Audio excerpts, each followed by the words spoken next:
Hi, good morning. This is the video for Module 3 in B30, and we're going to talk about a couple of things, and we're going to start a project this week. But first, I want to say a few things because I've been getting a whole bunch of emails because it's that time of the year, right? It's finals week for most of us anyhow, and it's the end of the year, and finals week is always crazy, and this is a crazy year. So it's a crazy time. What I want to let you know is don't stress too much. I put some deadlines on there to keep you moving forward, but the goal is to get it done. And I fully recognize that for most of us, we're going to get a lot done in the 2 weeks after finals just because, right? Just because that's when we have some free time to think and to do a few things. So don't panic. Keep me in the loop if there's stuff that comes up. The most important thing is we're going to launch a group project. And for that, you really do need to at least touch base with your group. We'll talk about that in a few minutes so you can get an idea. And I apologize, my microphone is like popping in and out of the video every time I move. If I put it here, it looks like I'm a podcaster, so maybe I'll do that. Anyhow, so we've got a lot of things to look at. So let's do a screen share and take a look at our class for this module. Like I said, I'm going to be making a few videos for some of the other modules. And my plan is to open up at least through module 4. My microphone is not cooperating, but you notice I just keep talking anyhow. Anyhow, my plan is to open at least module 4 this week and then module 5 next week. So you've got several things open at the same time, so you can just work through them as you can. But when you come to this week, our focus this week, let me scroll down here, is digital learning theories and best practices. And this is actually one of my favorite topics. And I'll be honest with you, I get a little bit frustrated sometimes because a lot of teachers don't understand the shoulders of the giants upon which they stand. There's so much educational learning theory, and there's so many good practices that underlie what we're doing. I was in a school board meeting, oh my goodness, this summer sometime, like not in, I was virtually in, so I was listening. And one of the school board members actually said, well, we can't go online. They were discussing the fall, right? We can't go online because this online learning thing's kind of new.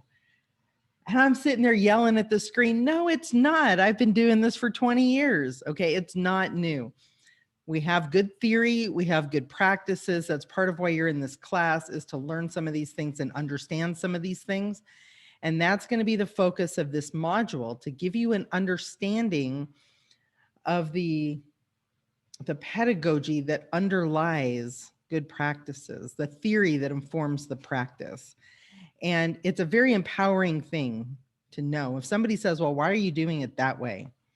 It's very empowering to be able to say, well, this is why, and this is how it works. And so that's what this module is kind of all about.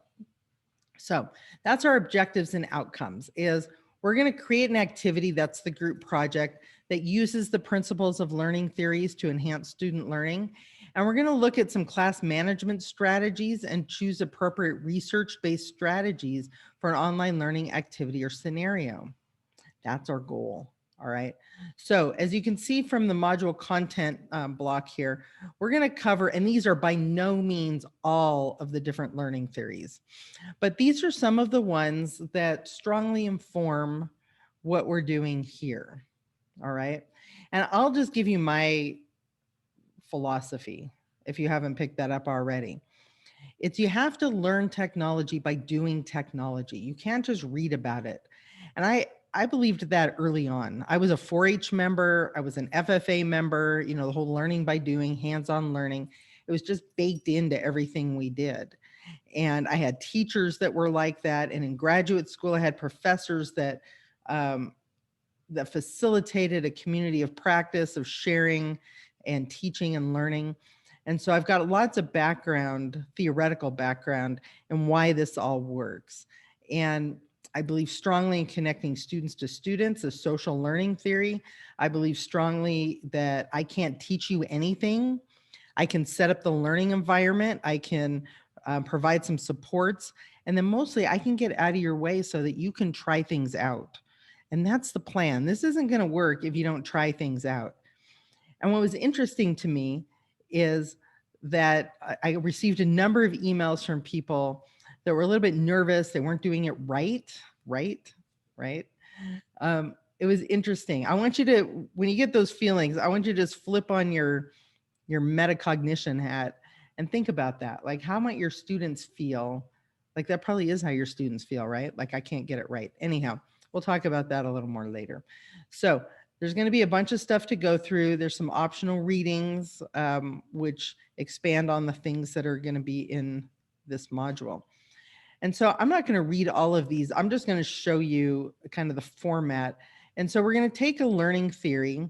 There's going to be a video there. It's going to give you an idea of what it's all about. It's going to talk about how it might apply in online learning. And it's going to give you a concrete example. Okay. And then there will be a quick check. So this is the format for these different learning theories. Behaviorism, cognitivism. I always have a hard time saying that one, even though I like it a lot. There's constructivism, which underlies pretty much everything I do. There's social learning theories. And the interesting thing about social learning theories is, again, we've got this format going. Let me scroll down here a little bit. It's going to talk about how people learn. I thought there was a chart there, but there's not.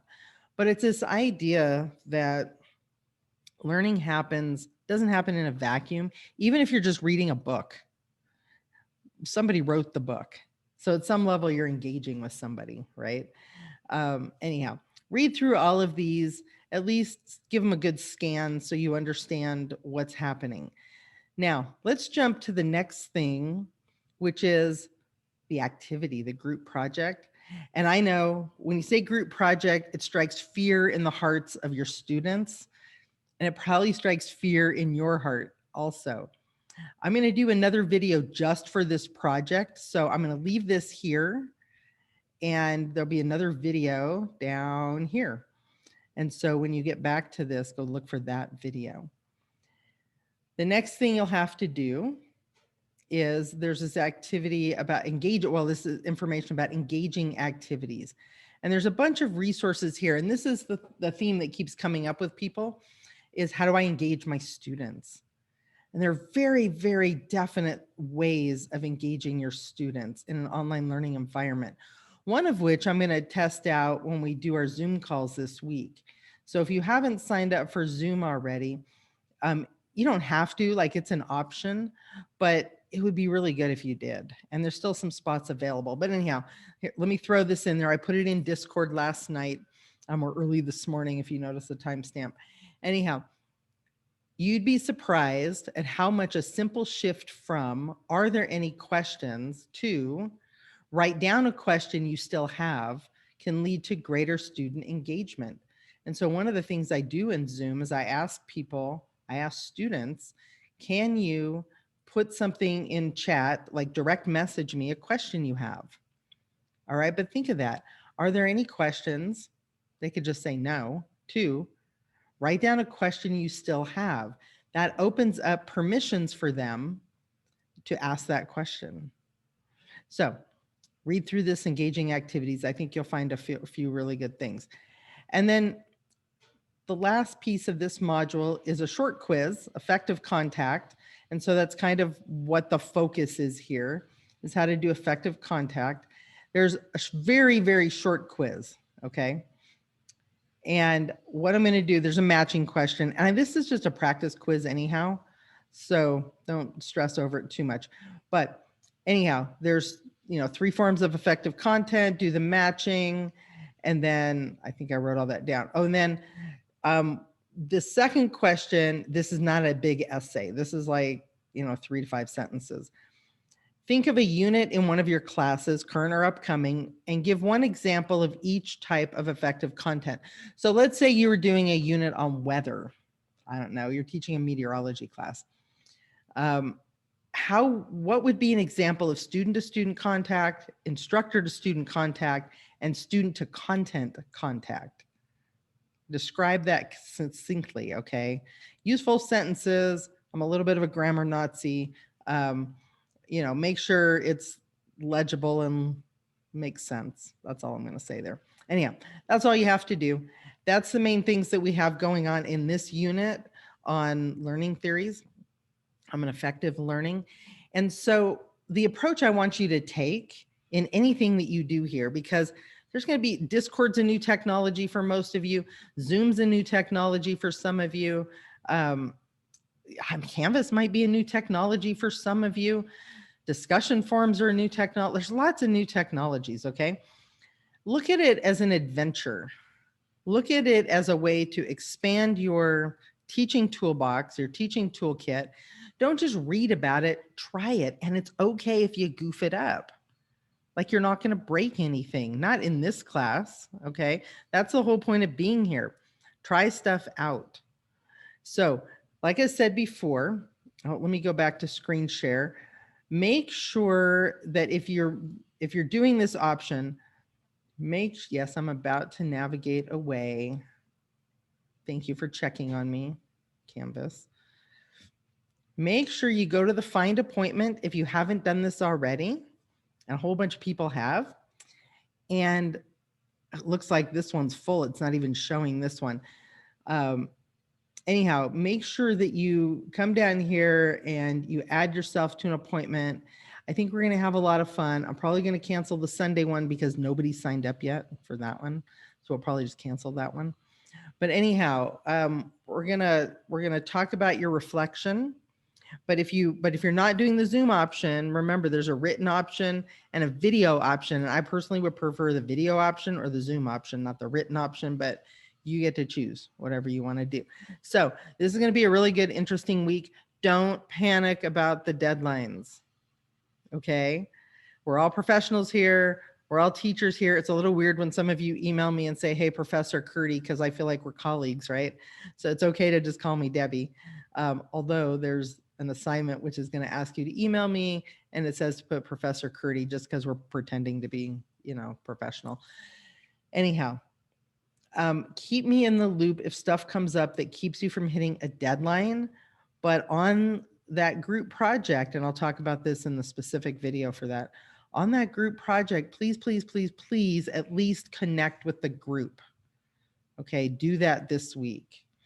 Anyhow, have a good day, and I'm looking forward to seeing what you do.